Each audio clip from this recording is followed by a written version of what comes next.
If you have just 1 minute, I'll make sure that you get the best CDS strategy ever. So सबसे पहले तो let us focus on English. English में 3 parts होते हैं, एक vocabulary, एक reading और एक ग्रामर. वोकेबलरी के लिए focus on previous year questions और उन प्रीवियस ईयर क्वेश्चंस को रिसर्च करना, गूगल पे जाना, टाइप करना, सिनोनिम एंटोनिम देखना, नोट कर लेना एंड रिवाइज दैट. रीडिंग के लिए focus on some article reading और न्यूज़पेपर रीडिंग या फिर कोई बुक रीडिंग और प्रीवियस ईयर क्वेश्चंस पढ़ लेना.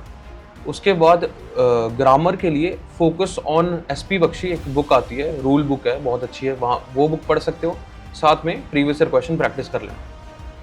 उसके बाद अगर मैं बात करूं GS की, तो GS के लिए सबसे बेस्ट स्ट्रैटेजी क्या है, पिछले 7-8 साल के पेपर पकड़ो, उन पेपर्स को अच्छे से छांटो, रिपीटेड थीम्स निकालो, यानी कि कौन सी चीज़ें बार बार पूछी जा रही हैं. वो जो चीज़ें पूछी जा रही हैं, जैसे फॉर एग्जांपल तुम्हारा भक्ति मूवमेंट से क्वेश्चन आ रहा है हिस्ट्री में से, तो ये चीज़ें बाद में जाकर तुम NCERT से या कोई स्टैंडर्ड बुक से पढ़ लो. ठीक है, सिंपल सी चीज़. मैथमेटिक्स की अगर मैं बात करूँ तो मैथमेटिक्स में बहुत सारी बुक्स आती हैं, वो किसी भी बुक को उठाओ, उसको प्रैक्टिस कर लो. और एक बुक होती है क्वांटिटेटिव एप्टीट्यूड, उसका नाम होता है, वहाँ उस बुक की अच्छे से प्रैक्टिस कर लेना, प्रीवियस ईयर क्वेश्चंस भी अच्छे से कर लेना. That's it.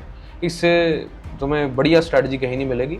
और अगर इस झंझट में नहीं फंसना तो आराम डिफेंस बैठा है.